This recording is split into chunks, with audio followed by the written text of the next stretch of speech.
po si Christina Almendral, owner ng Coffee Club Coffee Shop. Nag-start yung Coffee Club kasi kami nung partner ko is sobrang mahilig din talaga kami sa iced coffee.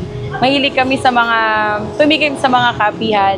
So, nung nagkaroon kami ng chance na magtayo ng business, naisip namin na magtayo ng sarili namin na coffee shop. So, nag-come up kami sa pangalan ng business namin na Coffee Club Coffee Shop. Honestly, nung una, natatakot kami, may takot.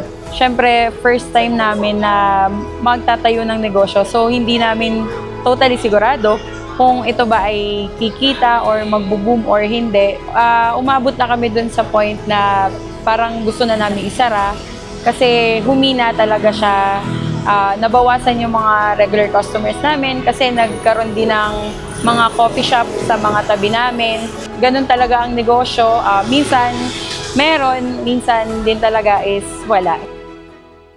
Sobrang nagpapasalamat kami ako sa Maniguro kasi nung nagkaroon ng signages tapos nadagdagan yung aming mga ilaw, mas lalo kaming na tinitingnan ngayon, nililingon ng mga customers, bawat may mapapadaan, napapatingin sila kasi mas umaliwalas yung coffee shop namin.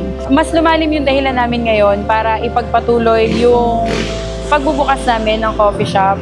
Doon namin nalaman na marketing lang pala yung kailangan namin ng aming negosyo para magpatuloy. Kung dati, namumroblema kami kasi gusto na namin isara yung negosyo. Ngayon, mas gusto na namin siya ipagpatuloy para sa mga customers namin. Maraming salamat po, Maniguro Team, kay Sir John, Kanegosyo Center, Cebuana Lulier. Sobrang malaking tulong po ito para sa aming mga small business owners. Sana po ay marami pa po kayong matulungan. OMSIM na OMSIM.